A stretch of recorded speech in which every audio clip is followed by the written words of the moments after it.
Tim, how are you, my friend? Yeah, not too bad, thank you. Not too bad. First, just like a fairly simple question about the injury situation, whether there are any new injuries. I know some eagle-eyed Arsenal fans spotted that Katie McCabe wasn't in the training pictures last week and had some strapping on her knee this time, and whether Jen Beattie might be back. No, Jim Beattie's hasn't made it. Katie McCabe is fine. She's trained all week. So I've got to talk to David Price, our photographer, to make sure that we get everyone in the photos. That's including the ground staff and everyone too, to make sure that the ground's in good condition. So I'll take that one on board, Tim. Noted. Thank you. Yeah, Katie definitely. McCabe's fine. Yeah, Katie McCabe's fine, and we're just we're looking at one other player at the moment, but I won't alert anyone at this stage. But we should be pretty close to last week, which is great. Fair enough. I'm going to ask you a few questions about Manchester United and particularly the way they press.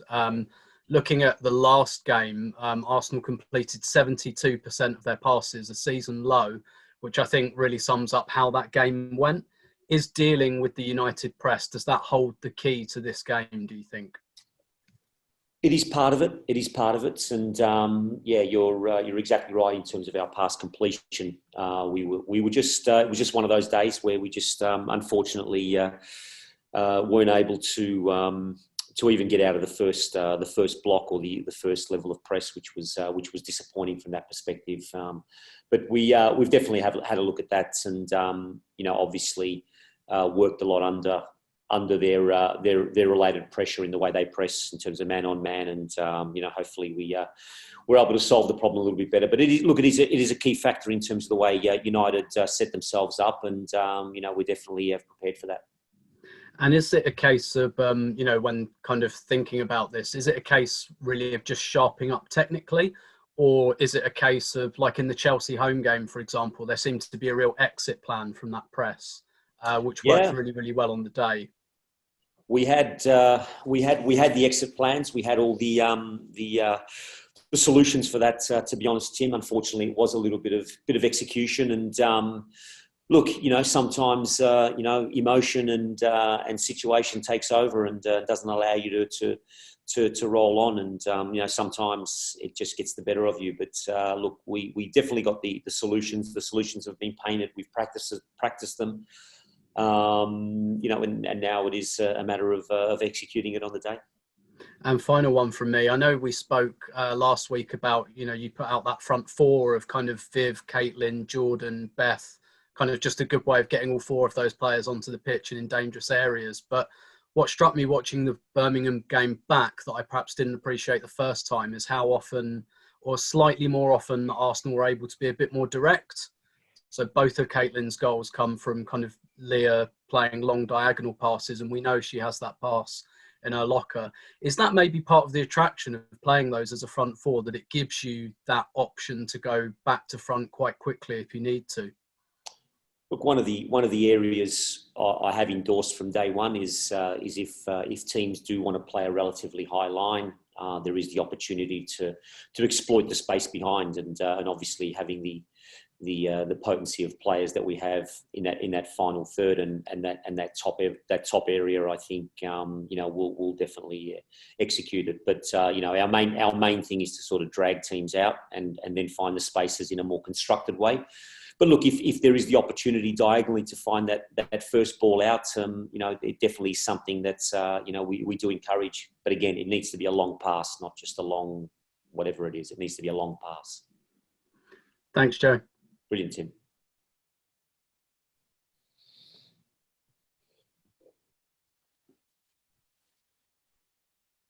That's it, Beck. Let's go. Shall I go? Oh, Hi, Joe. It's Vinny from Sky. You okay? I'm well. Good. Obviously, Joe, we can look at this and put it in the bracket of must-win for top three hopes. How do you see it? It would help if we win, obviously. There's still a lot of really important games to play and a lot of interesting ties to come still. But look, for us, it is one of our I'd say cup finals, if you want to put it in inverted commas. It is a big game for us, and we just want to really show that it's important that we are keeping in tabs and keeping up with the top teams. We want to be part of that bracket, and it's quite honest from that perspective that it is a very, very important game for us. There's 1 point taken in 5 games against top 3 opposition. What do you feel has held you back? And obviously, it's an important step now to really start getting those consistent kind of results against that kind of opposition, isn't it? Yeah, look, we're in a sort of uncharted waters with that. We've never been in this situation, so it's a new situation for us in regards to understanding that a little bit mentally and a little bit more in terms of the approach. The interesting thing is that each challenge against those top 2 or 3 teams has had its different opportunities and different situations. So it's hard to really put it all into one bracket and say it's just this. Each one of them has had their own little situation, whether it's options and availability of squad, just coming off a big game, so on and so on. So each one of them has had its own different challenge, but it's definitely something that's at the back of our mind in terms of where we want to be as a club and where we want to go. And we know that we're good enough to be in the top echelon of English football and European football, and I think we just need to make sure that we're more sustained and more stable from that perspective. And just to expand on that, I saw the quotes from Faye White where she said about the need to play ugly to get the results if need be. Is that something that you do need to add, that ability to win games ugly? God, you've got an ugly coach and you want the team to play ugly. That ain't going to work, I don't think. So, look, I'm not sure what playing ugly means. Is it just doing what you need to do to get the result? But if people know me, I'm a little bit stubborn. For me, it's about the way we play. It's about endorsing a very good style of football. It's endorsing a way that that doesn't become a fight ball scenario. And I'll keep endorsing that. That's my belief, and that's my true belief. But I do get that at times teams are a lot more direct and a lot more physical against us, and we need to be smarter in making sure that we're prepared for that sort of stuff in winning games our way. Thanks, Joe. Appreciate it. Good luck. Brilliant, Vinny. Thanks, Vinny. And sorry, guys, my Zoom just completely chopped me out there. If we can go to Amy next, please. Hi, Joe. How are you? I'm well, Amy. How are you? Yeah, good, thank you. Kind of following on, you're talking about the size of the game. How good is it that, you have a lot of players in this squad that are used to pressure moments, played World Cup finals, won European Championships and so on? Yeah, look, I mean, it's crucial for us. It's critical for us, and it's probably been something that's lacked in our past big games, that we haven't had the players who understand these pressure moments and understand these stresses. But and that's not an excuse in taking away from the opposition that we've played. I think it's important to have the whole squad available and have everyone available, because it just gives me the options and gives us the opportunity to feel confident that we can rely on each other, whatever happens from that perspective. And I think that's the situation. That's really important for us at the moment, to just make sure that we can rely on each other, that we can all support each other, and we can tackle it in the positive way that we need to. Yeah, and you touched on it a bit there. It feels like in some of the big games before, you've not had key players available, and when you've put your team out, if you had everybody available, the team and the game plan is so much different. How big of a boost is it to have, especially someone like Kim Little, has been missing for some of these with injury as well? Yeah, I think you've it's sort of a rhetorical answer and question, I suppose, in regards from the fact that it obviously makes things a lot easier. You build a team at the start of the year, and you recruit for A, the way you want to play, and B, obviously to be competitive at the top level. And it makes it hard sometimes. It makes it hard sometimes when you don't have everyone available. But not because I don't believe in the team that I put out and the players that I put out. And in a positive way, we've been able to give some players who probably don't have that experience the opportunity and the experience to play in those games. So I've always looked at it from a positive perspective, but what it does, it limits your options when you don't have your full squad available. And, because these games are about moments, they're about little phases that you need to control and need to make sure that you're in control of, and having the options to do that is makes it all the more better and easier for you. Does it feel weird having a full squad? Have you been running around avoiding black cats and not walking under ladders and stuff? Well, we haven't got a total full squad. But we've obviously missed Steph Catley, we've missed Vicky Schneiderbeck, Jenny's out. So be great to have those have everyone available. It would be fantastic. But I haven't seen a cat for a while. So there you go. And haven't seen a ladder. So probably it's working for me. Thanks, Joe. Good luck. Pleasure, Amy. Thank you. Can we go to Molly next, please? Hey, Joe. Molly, how you going? Yeah, good, thank you.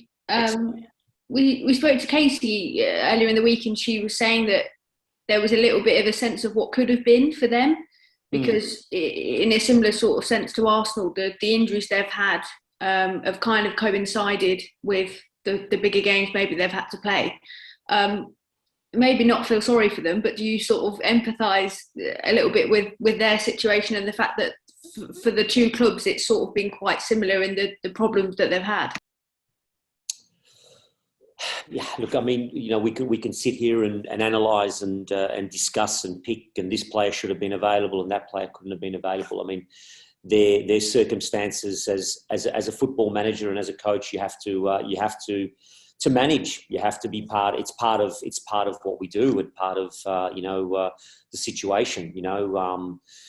I'm a great believer that if you do the right thing for a long time, it'll eventually come back to you and hold you in good stead. So, it's just a situation at the moment that we've unfortunately missed key players in key games, and as I said, I don't make any excuses for it. The players that I've put out there, I believe in them 150%, and things haven't gone our way in certain scenarios. So I'm glad that people are realising that and understanding that, which is important, I think, in the context of the situation, and even coupled with the situation with COVID and the extra stress and anxiety and so on. I think it's made it a very challenging situation.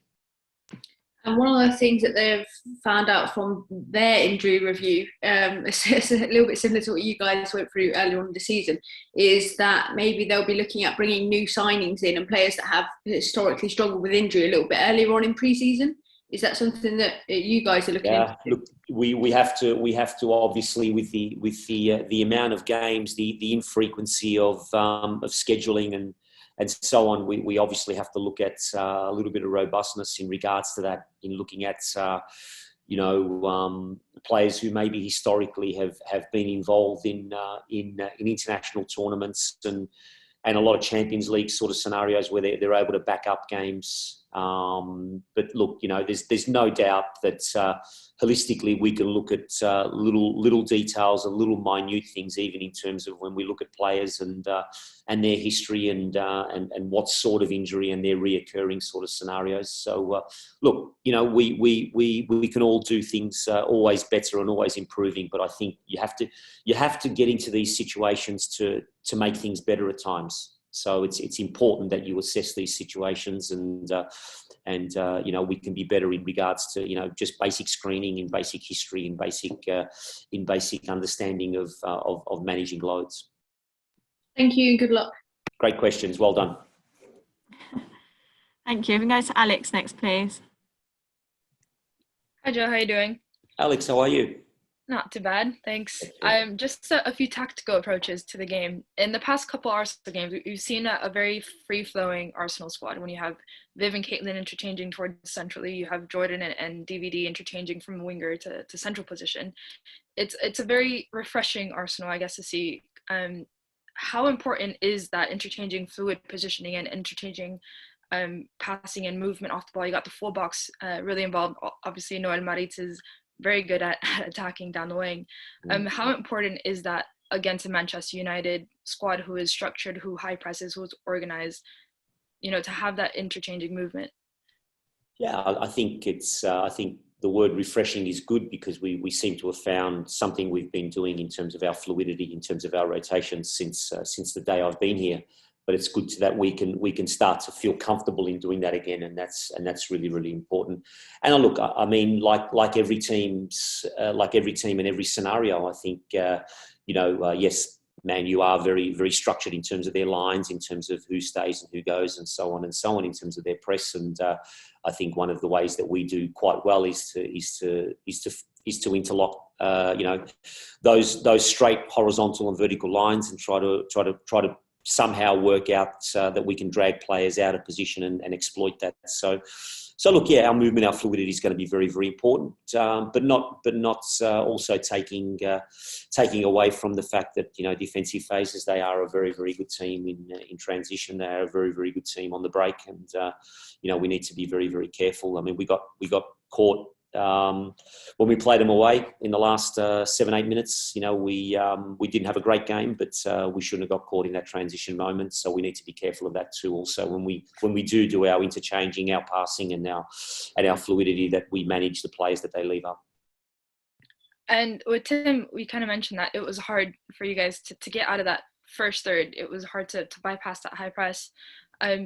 What is your biggest takeaway into this match tomorrow, after looking at what happened in the first game?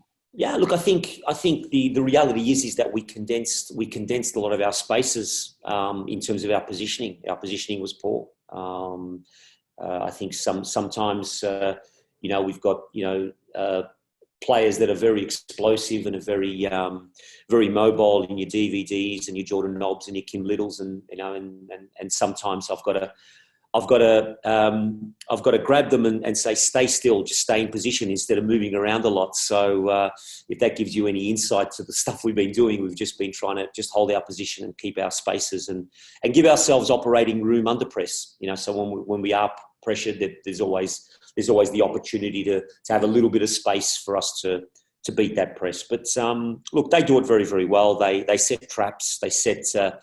They set situations where they want to bring you into, and we hopefully will have enough of the experience and the football smarts to find the solutions to beat that. And last one from me: how important is it to have Kim Little kind of be able to shift back into that midfield that's playing really well at the moment? Oh, look, Kim, we know Kim's qualities. We know Kim's leadership. We know Kim's leadership by example. Kim just gets on with it. She does it by example, and everyone feeds off her. So just having her around is so important to us, and we're looking forward to just having her back in and just helping us with this run home. All right, looking forward to it. Thanks, Joe. Perfect. Thank you. Thanks, Alex. We'll go to Glenn next, please. Hi, Joe. Glenn, how are you? I'm good, thanks. Very good. Excellent. Just wondered, in the context of this match, it does look a bit like the chase for third place. How important is the being in the Champions League in terms of recruitment, looking towards next season? It does help. We're sort of in a pretty good position where we don't have to do a lot of recruiting. There's a couple of elements that we're looking at that could strengthen the squad. And that notwithstanding, that we get the players that have missed copious amounts of the season, like Steph Catley and Vicky Schneider back as mainstays in the squad. And look, and the exciting thing is you've got Anna Patton and Lotta who are doing fantastic. So they've really come a long way. So we're in a healthy position squad wise. Do we need to bring in a couple of elements? Yeah, we do, and Champions League does help that. Let's not beat around the bush from that perspective. But look, we're very clear on the way we want to do things. We're very clear on the way we want to play, and we're very clear on the recruiting too. So we target the players that will suit what we need to do and be part of that. But the Champions League spot is important for us because we need to be in the upper echelons of European football, and we want to make sure that we get there and we stay there. I mean, obviously, the other side of recruitment is also retention. Are you confident you'll be able to hold on to players if you don't qualify, in particularly Viv? Yeah, look, I mean, as I said, Viv's still got another year on a contract, and the negotiations are going really well with her. As I said, we don't have a lot of players coming out of contract unless we get the request that they want to leave and there is a transfer and all that sort of stuff happening. But as I said, we don't have a lot of players coming out of contract at this stage. So we're in a healthy position, and we did a lot of that succession planning in year 1 and 2 to make sure that we didn't have players coming out of contract in large numbers in blocks. So to keep that, but yeah, look, Champions League does help. Well, obviously, you set out targets at the start of the season, I guess, and clearly seasons don't always develop the way you plan them with injuries and so on. But would you feel that if you don't get the top 3, it's been a failure of the season? Because obviously the FA Cup won't be finished until autumn. Oh, look, I mean, I suppose from a personal perspective, as the coach, I've always got to take responsibility. I'm the man that sets the team out. I'm the man that selects the staff. I'm the person that goes out and gets the targets. But I think it's that sets the targets, and obviously us not reaching certain targets, I have to take full responsibility for it. I understand that, and I think as Arsenal, we demand that level of being at the highest level. So I don't know if failure is the right word, because there's a lot of very, very good things we've done in terms of stabilising the scenario. And as I've said from day one, I'm not a come in and hit and leave coach. I'm a process coach, and we've done a lot of good things in the background to stabilise ourselves for the years to come. For us, it's just being in the top levels of women's football in England and in Europe, and we are at the moment. So and the great thing about it is that we're sustaining that level where teams are investing and getting better, and the competition is getting better, and that's exciting, and that's where we want to be. So yeah, so maybe failure is a bit too much of a big word for me. Okay, one final thing. I mean, obviously the men's side of the club has had quite a difficult season this season, but it's picked up recently, beating Spurs, obviously a massive result, and doing well in Europe. Does the mood across the two halves of the club bounce off each other? Yeah, obviously we're all one club. We're all part of the same scenario. Our biggest problem is time. We just don't have time to spend with each other and go through things, because we're all so busy. We're all so the men's team are travelling, we're travelling, we're training different days, they're training different days. But look, we all feed off each other. If the sports science and the medicos need to get second opinions from the first team men's, they can do that. I tap into the academy guys quite a lot. So yeah, it's pretty much there if we need it at this stage. But again, it's time, Glenn. We just don't have time to sort of sit down and have these massive reviews. That's the honest truth. Yeah, I just think a good result lifts everybody at a club. Anyway, I'll hand on now. Thanks so much for your time. Brilliant, Glenn. Thanks, Glenn. Can we go to Susie, please? Hey, Joe, how are you? Susie, where are you? You're hiding. Just trying to find you. Oh, there you are. Hello. Oh, on mine. There you are. How you doing? I'm well. Yourself? You on? Yeah, not too bad, thanks. Okay, good. Yeah, can you hear me okay? I can hear terrible you well. because I'm in the front room. That's okay. Grand. How frustrating is it being sat at home watching Chelsea and City compete in the Champions League? Yeah, it's you sit there and you obviously you want to be at that level. You want to be in those scenarios, and especially probably the way it finished last year, where there was still a lot to play for, and I thought we were just sort of coming into a good period, and didn't have the real opportunity to challenge for that Champions League spot. But look, they're doing well. They're representing the country very, very well, and playing well. And look, I mean, obviously we all want to be at that level, and I'm sure that we'll keep chipping away to be at that level. You've got such a good record against clubs outside of the top four. Is there a risk that you can get a little bit complacent in that going into this last run of the season, that after that actually this game could end up not being that important, that it's those games, as Reading has showed against United and Brighton showed against Chelsea, that could matter more? You've hit a very, very important element I was discussing with the squad last week, actually, and I think you've got Brighton, who are picking up a lot of points. Everton will be tricky second last game away, and I think sandwiched between that is the potential of the postponed game against West Ham. So it's this run home is not just hinged on tomorrow night. There's a lot of football still to play, and a lot of important games still to play, and a lot of teams that could potentially unlock us, and and that's why my focus in my tenure here so far has been to make sure that if anyone's going to beat us, it's going to be teams that are at our level or fighting with us, and sustainability and consistency in a league that's so short is critical and crucial. So I think you've hit something very, very important there.